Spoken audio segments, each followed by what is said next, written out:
Bonjour à tous et à toutes et bienvenue sur le Bon MJ. On se retrouve pour une petite vidéo qui fait suite à ma dernière vidéo sur le système minimaliste que j'utilise assez souvent, de simplement utiliser 2d6 plus un bonus, plus d'un bonus de bon sens ou de bullshit, à vous de voir. Je vous invite à aller voir la vidéo précédente. Si vous l'avez pas vue, vous n'allez pas trop comprendre ce qu'on va faire ici. Vous l'avez remarqué, j'ai changé de pièce. C'était déjà le cas la dernière fois. C'est toujours aussi triste, hein. J'ai vraiment un décor pourri. Et en plus, je ressemble à un vampire. Mais ça, c'est la réalité. Bref, on s'en fout. Dans cette vidéo, du coup, je vais passer en revue des questions qui ont été un peu posées sur comment utiliser un système aussi simple, entre guillemets, minimaliste. Donc il y avait plusieurs questions à propos directement du système, en l'occurrence. C'est pas très compliqué à comprendre. On jette 2d6, on met des bonus quand on a des traits. Mais pour comprendre vraiment un peu plus en profondeur, je vous invite vraiment à aller voir la vidéo précédente. Mais plus globalement, au-delà de ce système-là, j'ai envie de reparler un petit peu de pourquoi utiliser un système minimaliste comme ça. J'avais déjà fait une autre vidéo là-dessus que vous pouvez aller voir aussi. Je vais essayer de pas faire trop de redites et je vous inviterai à aller la voir aussi du coup. Donc comme je réponds à des questions et que j'aborde différents points, je vais mettre des timecodes, évidemment. Ça vous permettra de passer si la question ne vous intéresse pas. Donc la première chose que j'aimerais bien repréciser, c'est pourquoi j'utiliserai un système aussi simple que celui dont je vous ai parlé la dernière fois, 2d6 plus trait. C'est-à-dire un système qui n'en est même quasiment pas un, en fait, qui repose sur très peu de règles. Il y a une mécanique de résolution et de l'arbitrage. Déjà, la première chose à comprendre avec un système comme ça basé sur des traits, c'est que vous supprimez un petit peu les chiffres. Vous allez beaucoup moins penser aux chiffres, au calcul, à l'optimisation des chiffres et beaucoup plus aux mots. Et plutôt que de reposer sur un aléa mathématique et des calculs qui vont essayer de simuler un univers, vous allez partir de votre bon sens et des mots que vous utilisez pour décrire cet univers, pour prendre vos décisions, savoir si un trait s'applique ou non dans telle ou telle situation, plutôt que d'avoir des règles précises. En l'occurrence, avec le système de décision dont je vous parlais, vous abandonnez aussi une certaine part de hasard. Vous allez sûrement réduire le nombre de jets de dés. Alors après, ça dépend. Je pense que ça pourrait faire l'objet d'une vidéo, ça. Vraiment. La fréquence des jets de dés, à quel point ça change un jeu. Mais bon, c'est pas le sujet de la vidéo. Je pense donc que quand vous allez utiliser un jeu comme ça, vous allez abandonner une énorme part du ludisme. Alors, ludisme, bon, c'est ludisme entre guillemets, c'est-à-dire que vous allez abandonner une grosse partie de la tactique du point de vue des règles. C'est-à-dire que, pour moi, on peut être tactique sans règles. On entre déjà dans les trucs un peu compliqués que j'aime pas expliquer, que je galère à expliquer. Vous pouvez avoir un jeu tactique comme les échecs, comme Warhammer Battle, etc., où en fait le but c'est d'utiliser les règles du jeu le mieux possible à son avantage pour l'emporter. Ça c'est de la tactique ludique, j'ai envie de dire. Là, avec un système assez narratif comme ça, vous allez pouvoir faire de la tactique. Et ça va beaucoup plus être basé sur la fiction. Genre, dans la fiction, quels sont les trucs qui peuvent me donner des avantages et tout. Comment je peux le justifier, entre guillemets, auprès du maître du jeu. Généralement, une bonne tactique, c'est une tactique qui fait sens, que justement, j'ai pas trop besoin d'expliquer au maître du jeu. Et où tout le monde se dit, ah, c'est une bonne idée. Donc, il y a une forme de player skill. Et donc, de tactique là-dedans. Et vous enlevez, en gros, toute la partie optimisation à la création du personnage et optimisation de l'utilisation des règles. L'optimisation à la création des personnages, pour moi, c'est le fait d'aller dans le bouquin et de chercher les options qui vont faire que votre personnage va être le plus fort possible. Et l'optimisation dans l'utilisation des règles, c'est le fait de faire des mouvements, par exemple, sur des jeux qui sont plutôt basés sur les wargames, qui vont considérer à contourner l'ennemi pour obtenir un avantage qui est donné par la règle, qui n'est pas donné par le MJ. Pour obtenir les avantages qui sont proposés par les règles, faire les combos, faire les machins. Bref, en jouant à un jeu comme ça, vous risquez d'abandonner beaucoup de ces aspects-là pour vous concentrer plus sur d'autres aspects. Ces aspects, pour moi, en l'occurrence, ça va être la simulation et l'histoire. Dans la vidéo précédente, je vous disais, oui, moi j'ai une approche assez cinématographique, pas vraiment simulationniste. En fait, j'ai un petit peu simplifié pour faciliter mon explication à ce moment-là, parce que simulationniste, c'est un peu un gros mot pour dire il y a beaucoup de règles. La plupart du temps, on l'entend comme ça, alors qu'en réalité, c'est pas forcément ça simulationniste. Au contraire, je pense que avoir un système de jeu ultra minimaliste, ça permet de jouer de manière très simulationniste. C'est-à-dire de prendre en compte tous les éléments qui pour nous font sens et devraient être utilisés dans la fiction. Pour moi, le simulationnisme, en gros, c'est choisir un canon esthétique. Ça peut être un canon réaliste, par exemple dans notre monde. Quelles sont mes chances à peu près de réussir telle ou telle action en fonction de qui je suis, de mes compétences, des circonstances, etc. Genre par exemple, là, je pense que si je saute par la fenêtre, je me casse les deux jambes. Bon, j'ai pas besoin de règles en fait. J'ai pas besoin d'avoir des dégâts de chute, vous voyez. Genre ça tombe sous le sens. Mais ça peut être pas réaliste. On peut être dans, je sais pas, Jason Bourne, je sais pas, où en fait le mec, des fois, il saute du premier étage, il fait une roulade et ça va. Et en fait, tout le monde le sait parce qu'on sait qu'on joue dans ce genre d'univers. Et donc, du coup, on n'a pas besoin de règles non plus, de mécanique pour le simuler, justement. L'arbitrage suffit à dire oui, non. Les dés vont servir à trancher ou à mettre de la tension quand on en a envie et c'est tout. Donc en fait, une fois que vous avez un canon très précis et que vous avez décidé que ce qui vous intéressait, c'était pas l'optimisation des mouvements, etc., ni l'insertion de beaucoup de hasard et de variance dans les résultats possibles, ni l'utilisation des mécaniques, en fait, que vous avez vraiment envie de raconter une histoire dans un type d'univers, dans un type de canon, vous avez vraiment pas besoin de beaucoup de règles. Et c'est là que j'utiliserai ce genre de système, parce qu'en fait, dans la majorité des cas, si tout le monde est d'accord autour de la table, il n'y a pas besoin de règles pour savoir qu'est-ce qui se passe, oui, non, est-ce que ça réussit, est-ce que ça réussit pas, et on lance les dés juste pour créer de la tension supplémentaire. Pour aller plus loin dans ce sujet, de pourquoi utiliser ce genre de truc et tout, je vous renvoie à une autre vidéo où j'avais un petit peu parlé du FKR. Voilà, c'est un truc que j'avais un peu observé de loin. Je trouve qu'il y a des principes sympas, je vous y renvoie du coup. Sur des aspects plus pratiques aussi, avoir un système minimaliste comme ça, quel qu'il soit, et il y en a plein d'autres que le mien. Je pense que tout le monde a inventé au moins un jour son petit système minimaliste pour jouer sur le pouce. C'est cool quand vous avez déjà une combinaison univers-règles, j'ai envie de dire, qui vous apporte pas satisfaction. On n'a pas toujours un jeu de rôle générique qui nous plaît vraiment. Personnellement, il y a plein d'univers que je trouve assez stylés. J'ai l'impression de comprendre ce qu'on essaye de me dire dans le bouquin, via les descriptions, via le lore, via je sais pas quoi, les scénarios proposés et tout. Mais je trouve que les règles à côté, c'est beaucoup trop lourd à mon goût. Dans toutes ces situations-là, avoir un système simple et qui relève sur l'arbitrage, c'est pratique. Parce qu'on pourrait se dire, les systèmes génériques, ça me permet de débloquer la situation. Je peux avoir un système générique pour faire ci, un système générique pour faire ça, etc. Il y a différents types de systèmes génériques qui donnent différents tons. Mais ils sont bel et bien génériques. Et ils sont plus difficiles à spécialiser, à adapter, je trouve, la plupart du temps. Si vous avez une idée en tête ultra précise. Par exemple, ça va parfois vous demander quand même de réécrire des talents ou des feats ou des compétences ou de changer des trucs très précis. Et comme il y a des maths derrière, vous savez pas trop où ça va vous emmener. Alors que si vous avez vraiment une idée en tête de comment fonctionne cet univers dans votre tête, dans votre imaginaire, vous pouvez prendre les décisions, les arbitrer et ne pas vous laisser le hasard ou un système de jeu venir, entre guillemets, vous couper la route. Et encore une fois, il y a des limites à ça. Je pense que je ferai vraiment une vidéo sur la fréquence des jets de dés, l'arbitrage, des trucs comme ça, et l'impact que ça peut avoir plus tard. Et du coup, pour terminer sur le pourquoi et les petits aspects pratiques comme ça, globalement du jeu minimaliste, je pense que ce genre de système, il fonctionne très très bien si vos joueurs vous font confiance. Ça, c'est vraiment un truc primordial. Vos joueurs, du coup, ne cherchent pas l'optimisation dont on parlait plus tôt. Et ça fonctionne encore mieux si vous êtes capable de présenter vraiment bien le canon esthétique aux joueurs. Ce qui est facilité quand les joueurs connaissent l'univers, typiquement. Vous êtes allé au cinéma, vous venez de voir Blade Runner. Le jeu Blade Runner n'est pas encore traduit. Le jeu Blade Runner de Free League n'est pas encore traduit. Ou vous savez pas lire anglais, ou on est 4 ans en arrière et il n'existe pas, ou je sais pas quoi. Vous venez d'aller voir Blade Runner avec vos potes, vous dites « Ah ouais, on pourrait faire un truc un peu de policier dans l'univers de Blade Runner, genre une mini-campagne. » Vous jouez une unité de police, on fait 4-5 séances là-dessus. Comme vous avez tous vu Blade Runner, il y a de bonnes chances pour que vous soyez à peu près alignés, parce qu'il va s'agir de déterminer ce qui est possible, ce qui ne l'est pas, et que ce soit assez facile à arbitrer. Ça va aussi faciliter la prise de décision des joueurs. Comme ils ont vu les films et tout, ils vont moins être surpris quand vous allez leur dire « Ah bah là, l'action que tu viens de faire, elle est vraiment dangereuse, jette un dé. » Parce que dans le film, si le personnage principal avait fait ça, on serait dit « Ouais, c'est dangereux. » Vous voyez ce que je veux dire? Et alors du coup, comment faire lorsqu'on est dans un univers que nous, on connaît bien, ou en tout cas qu'on s'est vraiment approprié, et on se dit « Ouais, je pourrais arbitrer là-dedans. » mais que nos joueurs, ils le connaissent pas, tout simplement, on accepte de faire des erreurs. Et oui, c'est comme ça, j'ai envie de vous le dire. À un moment donné, si vous avez mis trop de traits à votre personnage, vous en enlevez. Si un joueur, il a pris un trait, il en est pas satisfait, vous corrigez le tir. Si les joueurs avaient mal compris l'univers, c'est comme dans tous les autres jeux de rôle en fait. Je pense qu'à la majorité des tables de jeux de rôle, tous les joueurs n'ont pas lu toutes les règles et n'ont pas lu tout l'univers, et donc ils vous accordent leur confiance pour que vous les emmeniez quelque part en fait, que vous leur présentiez cet univers. S'ils trouvent que c'est trop dur, qu'ils ont des frustrations, ils vous les diront et vous corrigerez le tir. C'est pas beaucoup plus compliqué que ça à un moment donné.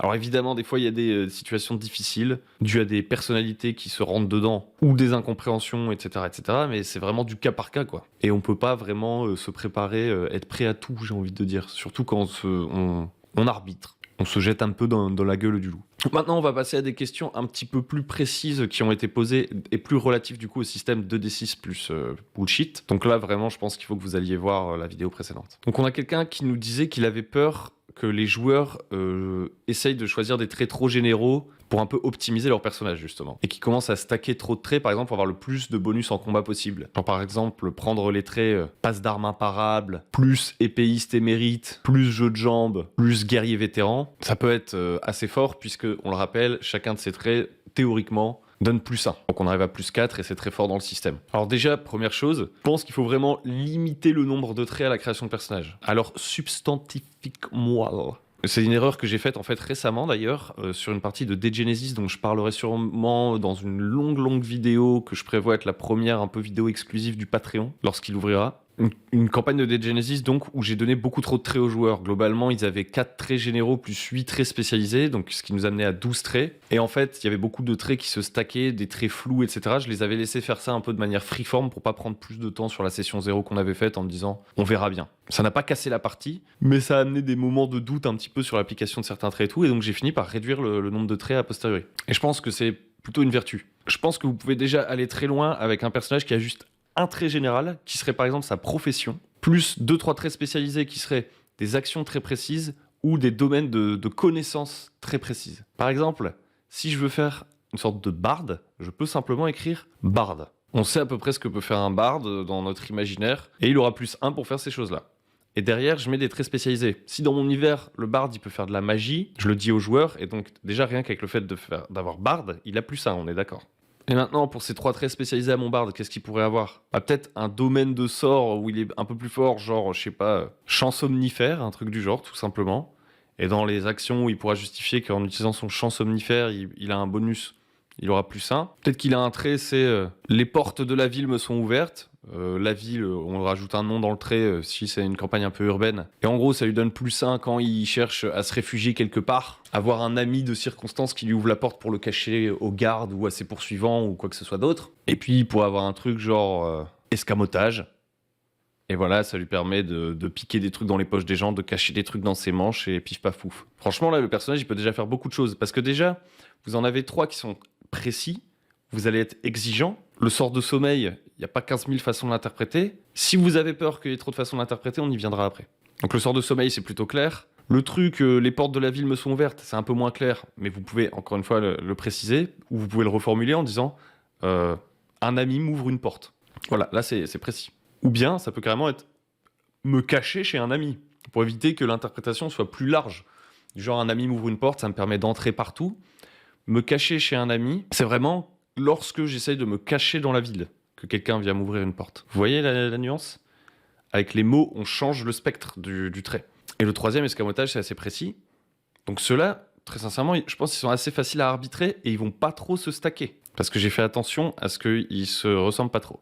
Ensuite, mon trait général de barde, de profession de barde, le fait qu'un barde, ça puisse faire de la magie, dans mon univers, etc., ça laisse beaucoup de possibilités d'interprétation au personnage pour avoir un +1. Donc peut-être qu'il va commencer à inventer plein de trucs qu'il va faire avec son +1, à moi de voir si j'ai envie de le laisser faire, ou si j'ai envie de restreindre un petit peu parce que je considère que mon univers il a des règles un peu plus précises que ça. Il va pouvoir se faire plaisir avec ce +1 et sans vraiment mettre en danger l'équilibre mathématique de mon jeu, quoi. Parce que ce sera toujours +1 comme bonus. Ensuite, dites-vous bien que s'il y a quelqu'un qui utilise plein de traits très précis, comme on l'a dit avec l'exemple de l'épée, genre jeu de jambes, passe imparable, etc., bah, il sera sûrement nul dans plein d'autres secteurs, quoi. Où son personnage, il sera faire un seul truc, et du coup, bah, il a peut-être pas beaucoup de chances de survie dans l'univers, ou peut-être aussi que vous pouvez vous dire que son personnage, il est pas très intéressant. Ça, c'est aussi une chose. Si vos joueurs, c'est des optimisateurs, et que d'habitude, ils aiment bien relever des challenges tactiques, etc., d'optimisation tactique des règles et tout, peut-être, ouais, ils vont essayer de vous faire le coup, mais vous pouvez leur en parler, en fait, tout simplement, leur dire que là, on est sur quelque chose de différent. Un autre truc que vous pouvez faire pour essayer d'éviter que les traits se stackent trop, c'est limiter au fait qu'à chaque situation, il y a un trait d'équipement qui s'applique, et le trait d'équipement, on rappelle, c'est que si c'est un équipement de très bonne qualité ou particulièrement pertinent qui donne +1.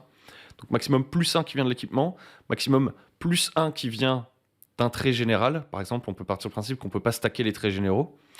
Et maximum +1 trait spécialisé pour chaque situation, ce qui vous amène à +3 maximum, équipement, plus trait général, plus trait spécialisé. Ça peut être un début. Si vous avez peur au début, vous pouvez vous mettre des règles un peu comme ça, quitte à ouvrir ensuite. En fait, globalement, je pense que c'est un peu lié aussi à une peur d'arbitrer, de dire non aux joueurs dans l'interprétation des traits. Ça, c'est plus difficile. Quand vous avez un trait super vague et en cours de partie, le mec commence à manipuler son trait dans tous les sens en l'utilisant au sens propre, au sens figuré, la métaphore. Oui, mais ça peut aussi vouloir dire ça si tu prends ce trait au second degré, du coup ça devrait s'appliquer à cette situation. Ça, ça peut poser problème. Donc du coup, ce que vous pouvez faire, c'est que le trait, littéralement, l'expression qu'on considère comme étant le trait, vous pouvez la mettre en gras sur la feuille, par exemple. Et en dessous, détailler un petit peu les actions avec une autre couleur, avec un autre crayon moins épais, etc. Détailler un petit peu ce qu'on entend par là. Par exemple, pour notre barde, peut-être que ça permet de faire beaucoup de choses et que vous n'avez pas pensé à toutes les limitations et que votre joueur il commence à dire que Bard ça lui permet de parler avec les nobles parce qu'il a un langage fleuri, mais aussi de parler avec les gens du bas peuple parce qu'ils aiment bien le voir venir chanter, etc. Que Bard ça l'a aussi aidé à voyager parce que en fait sous Bard il considère que c'est aussi un troubadour qui est sur les chemins.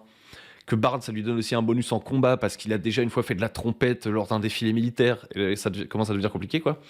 Vous pouvez détailler un petit peu, genre avec quelques mots sous le trait, les situations globales où vous pensez que le Bard il aura un bonus, pour limiter un peu plus. D'ailleurs, le fait de prendre le trait général et de détailler un petit peu en dessous ce que vous mettez derrière ce trait général, ça peut vous aider à déterminer les traits plus spécialisés, justement. Donc vous pouvez mieux expliquer les traits, ça c'est une chose, si vous avez peur. Donc c'est un peu se mettre des garde-fous a priori avant la partie. Et deuxième partie de l'arbitrage, ça viendra vraiment après. Corriger les traits trop généraux, supprimer des traits et tout. Voilà. Ensuite, il y a quelqu'un qui se demandait comment faire évoluer le personnage du coup. Et vous pouvez avoir de nouveaux traits évidemment, des nouveaux traits spécialisés généralement, parce que vous avez pas, si vous avez trop de traits généraux, ça va être problématique. Vous pouvez généraliser davantage un trait, je pense. Par exemple, vous avez un trait qui est archer d'élite, donc on considère que vous avez +1 dès que vous tirez à l'arc et tout. Vous pouvez, à un moment donné, vous dire mon personnage il commence à avoir un côté un peu héroïque et en fait il est capable de faire de plus en plus de trucs et tout, et remplacer archer d'élite par je ne rate jamais ma cible. Et je ne rate jamais ma cible, c'est quand même un peu plus large. On peut imaginer que ça s'applique à d'autres armes de tir, que votre personnage il est juste hyper habile quand il lance un couteau, une fléchette, une cacahuète dans l'œil d'un cyclope là, boum boum boum, il rate jamais sa cible. C'est la cible dans Daredevil. En gros, vous pouvez manipuler les traits pour les rendre plus forts en termes d'interprétation, moins forts, plus larges, moins larges. Par plus fort et moins fort, qu'est-ce que j'entends ? Par exemple, vous pouvez passer un trait qui était projectile de feu et qui sous-entendait que votre mage du feu, il pouvait faire une sorte de missile magique en feu, une sorte d'attaque de base de feu un peu. Vous pouvez le transformer en boule de feu énorme. Vous voyez ce que je veux dire ? Le +1 ici, il va pas bouger. C'est toujours le même trait. Hein. Par contre, on n'entend pas la même chose par boule de feu énorme et projectile de feu. On est d'accord ? Si le joueur il me dit j'ai projectile de feu et j'essaie de faire une boule de feu énorme, je lui dis ok, t'as projectile de feu, t'as +1. Par contre, ce que tu essaies de faire, c'est un petit peu en dehors de ton champ de compétences, donc tu puises vraiment dans ton énergie et les conséquences que ça pourrait avoir. Si tu échoues, déjà, c'est que tu seras extrêmement fatigué parce que tu as lancé ton sort plus puissant que d'habitude. Et en plus, tu vas avoir un malus de -1 parce que c'est pas la véritable utilisation de ton sort. Et donc du coup, il va arriver à +0 par exemple en l'occurrence. Maintenant, si la boule de feu énorme, je vais pas lui faire le même charabia. Je vais dire ok, ta boule de feu énorme, lance ta boule de feu énorme. C'est un sort que tu maîtrises. Vous voyez la nuance avec les mots, quoi. Ça change tout. Après, il y a vraiment aussi l'évolution fictionnelle, tout simplement, du niveau de jeu. C'est-à-dire qu'au lieu d'améliorer le personnage en tant que tel sur sa feuille de personnage, il y a l'évolution de la fiction qui est déjà une récompense en soi, si vous voulez mon avis. Comme on n'est plus dans des trucs d'optimisation et tout, il est peut-être plus vraiment nécessaire de récompenser tout le temps par t'as +1, t'as machin, tu gagnes 10 points de vie. Vous voyez le genre, on n'est plus dans les mêmes styles de jeu. Et vous pouvez aussi faire une évolution fictionnelle du niveau de jeu en termes d'arbitrage. Alors comment expliquer ça ? Si vous avez à cœur qu'il y ait une courbe de progression, vous pouvez rendre votre arbitrage de moins en moins dur. Mettre de moins en moins de malus. Changer votre manière d'arbitrer tout simplement pour montrer que les joueurs montent en puissance. Par exemple, si on joue dans le sang et la boue, qu'on joue un truc difficile, gritty, un échec à un jet de dés, une complication, elle va être sûrement plus grave que pour un héros par exemple. En tout cas physiquement. Elle va vous affecter plus souvent vous parce que vous êtes un individu lambda, alors que le héros, c'est un individu qui a déjà une sorte de bouclier narratif bien souvent, que vous pouvez prendre en compte dans votre arbitrage. Une sorte d'armure en scénarium, et puis qui aussi a peut-être un destin. Et du coup, les complications vont souvent affecter ses proches, lui poser des dilemmes, etc. Alors que si vous jouez le ratier de la ville dans Warhammer, les complications en général, c'est que vous perdez une jambe puis la vie. Donc déjà, on pourrait utiliser exactement le même système pour les deux, vous allez juste changer d'arbitrage en fait. Les complications que vous allez faire vont changer. Tu joues l'histoire du héros, moi j'en ai un peu marre de ce trope de l'histoire du héros, le paysan qui devient le demi-dieu, je vous cache pas. Hein. Mais si tu veux vraiment jouer ça et voir vraiment l'évolution, Au début, le mec, c'est le paysan, d'accord? Bah, quand il a une complication, boum, il est mort. Je grossis le trait. Mais passez quelques scénarios, si son personnage a survécu, vous changez votre manière d'arbitrer et vous dites à partir de maintenant, vous pouvez même le dire explicitement à la table, ton personnage, il est sous une bonne étoile. Et du coup, les complications, elles vont être moins brutales. Et monter comme ça aussi. Vous pouvez aussi changer tout simplement le type d'ennemi qui peut déclencher quel type de complication. Au début, je combats un gobelin, si j'ai une complication, je suis blessé. Maintenant que je suis un héros de la ville, il faut au moins 10 gobelins pour qu'une complication, ça me blesse. Vous voyez ce que je veux dire? Voire 20 gobelins. Maintenant que je suis un demi-dieu, je jette plus de dés quand je dois combattre des gobelins. Je les tue, c'est tout. C'est aussi simple que ça. Votre arbitrage, il suit les enjeux, le niveau de jeu, le niveau d'épicness de votre campagne. À force que votre niveau d'épicness de votre campagne, il monte, vous faites plus jeter les dés pour les tâches pour lesquelles vous auriez fait jeter les dés auparavant. J'espère que vous arrivez à me suivre. Vous me direz dans les commentaires si vous avez compris mon explication. C'est pas évident. La vidéo commence à être longue. Maintenant, pour la magie, il y a quelqu'un qui demandait la magie et tout, comment ça peut marcher. Bon bah, je vais pas expliquer, très général, genre par exemple, je suis magicien, tu peux faire un trait de domaine qui est un intermédiaire, tu vois, qui est un peu moins général, qui dit vraiment je lance des sorts de feu. Et puis ensuite, tu peux faire un trait d'effet particulier comme projectile de feu, ou bouclier de feu, ou contrôle du feu à distance, ou me soigner dans les flammes. Tu vois, tu crées des traits comme ça. Pour prendre en considération la dangerosité de la magie, tu vas te servir de tes complications, hein, tout simplement. Au moment où le mec il va se lancer son sort, là, s'il fait un 6-, tu dis retour de flamme. Ta boule de feu, au lieu de sortir de ta main, elle rentre dans ta bouche. Et t'explose. Ça, c'est si vraiment t'es très très violent. Tu peux ajouter des règles aussi. Hein. Depuis tout à l'heure, on part du principe qu'on veut vraiment tout faire avec un minimum de règles, mais je peux ajouter des règles. Je peux ajouter le fait que quand il y a une complication à la magie, par exemple, je lance un autre D6 à côté et j'ai un gradient. 1, j'ai une petite complication, un truc un peu rigolo qui se passe, un effet du chaos. 6, c'est quelque chose de terrible qui arrive. J'en sais rien. Je peux faire des trucs comme ça aussi. Un autre truc que tu peux faire plus lié à l'épuisement de la magie ou pour limiter la quantité d'utilisation de la magie, si tu considères dans ton univers qu'il y a de la fatigue, etc., c'est faire en sorte que les complications lorsque tu lances des sorts, plutôt que de provoquer des effets chaotiques, elles vont t'épuiser et tu vas barrer des traits. Par exemple, je fais une réussite avec complication pour lancer ma boule de feu. Ok, ma boule de feu part, elle détruit tous les gobelins. Par contre, je barre mon trait boule de feu, je peux plus m'en servir jusqu'à ce que je me sois reposé, en fait, tout simplement. Ou alors, je considère que j'ai -1 à toutes mes actions parce que mon personnage, il est exténué. Je note sur ma feuille, fatigué, -1. À cause de l'utilisation de la magie, je peux encore l'utiliser, mais c'est de plus en plus difficile, etc., etc. Donc tu peux régler les choses comme ça, je pense. Voilà, grosso modo, pour cette vidéo. Je pense que j'ai à peu près fait le tour. S'il y avait une question, c'était un peu la fiche de personnage. Est-ce que tu peux nous en montrer une? Donc je vais vous afficher une fiche de personnage. Attendez que je regarde si j'ai ça. En fait, j'ai pas vraiment de fiche de personnage. J'en ai fait une pour m'amuser, justement pour la campagne de Degenesis dont je vous parlais et dont je vous parlerai sûrement plus dans le Patreon quand il ouvrira. Donc ouais, en fait, voilà. J'ai une... Donc ouais, je l'ai retrouvé. Une fiche, du coup, qui concrètement est 100% inspirée de City of Mist et dont je me sers pas du tout comme ça dans la campagne, mais ça peut vous donner une idée de comment vous pouvez présenter le truc. Par exemple, ne serait-ce que faire des lignes comme ça, comme vous pouvez les voir sur la fiche, pour classer un petit peu vos traits par type d'origine, par exemple.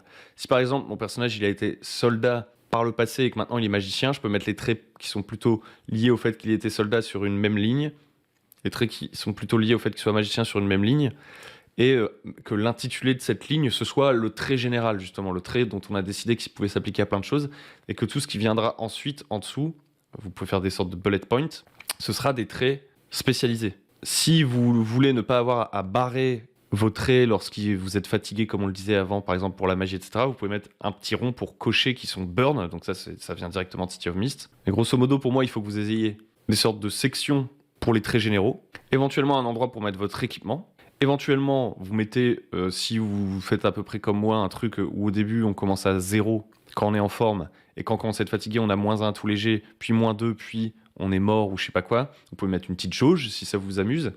Si vous voulez utiliser le côté, comme on disait, niveau de jeu, et de le rendre explicite, vous pouvez mettre une case où vous écrivez le niveau de jeu. Genre par exemple, au début, dans la case, vous mettez pied dans la boue. Du coup, ça nous donne tous un référentiel en termes de canon esthétique. On est des troufions. Puis ensuite, vous montez à aventurier, par exemple, un peu plus pompeux. Puis vous montez à héros régional et demi-dieu, etc. Et vous avez ce référentiel. Et comme ça, les joueurs, s'ils le souhaitent, à un moment donné, ils pourront dire « Mais on est passé en héros, de la mythologie grecque, là. Pourquoi je peux pas le lancer, ce caillou, mon bon MJ ?» Et tu fais « Même en manquant, c'est moi qui décide. Allez, on supprime cette règle finalement. Et vous arbitrez comme ça. Vous arrachez la feuille du personnage en fait. Vous dites, tu me parles pas sur ce ton. Donc voilà, ça vous donne une petite guideline, mais en réalité, je pense que vous n'avez pas besoin de fiche de personnage dans l'absolu.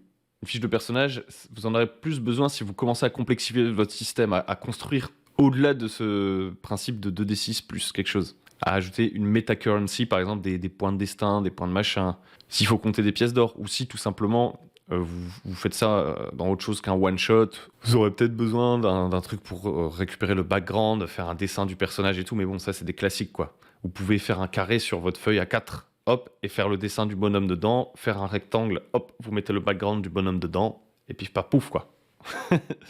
Donc voilà, c'est tout pour cette vidéo, je pense. Je pense qu'on a fait le tour de tout ce que j'avais à dire. Peut-être que vous aurez d'autres questions. Peut-être qu'on reparlera de ce genre de sujet. Si ça vous a plu, n'hésitez pas à liker, à vous abonner, of course. Et je pense que je vais vraiment refaire une vidéo sur un peu... Ça m'a donné l'idée là, la vidéo. À quel point, mine de rien, la plupart des jeux, sans vous le dire, vous laissent arbitrer énormément de choses et ça change complètement l'expérience de jeu. Voilà, c'est tout pour moi. Merci de m'avoir écouté. N'hésitez pas à venir sur le Discord, n'hésitez pas à donner des idées de vidéos. J'en fais une réserve de tous vos trucs que vous me dites. Des fois, vous posez des questions, je les note quelque part et un jour, peut-être que je me dirai ah là, j'ai une réponse intéressante à donner. Ah, ça, c'est une problématique que j'ai rencontrée récemment et que ça fera pop une vidéo. Alors, bon, vu l'écart, peut-être que vous aurez résolu votre problème entre-temps. Mais voilà, vous m'avez compris. Allez, sur ce, je me casse. Ciao.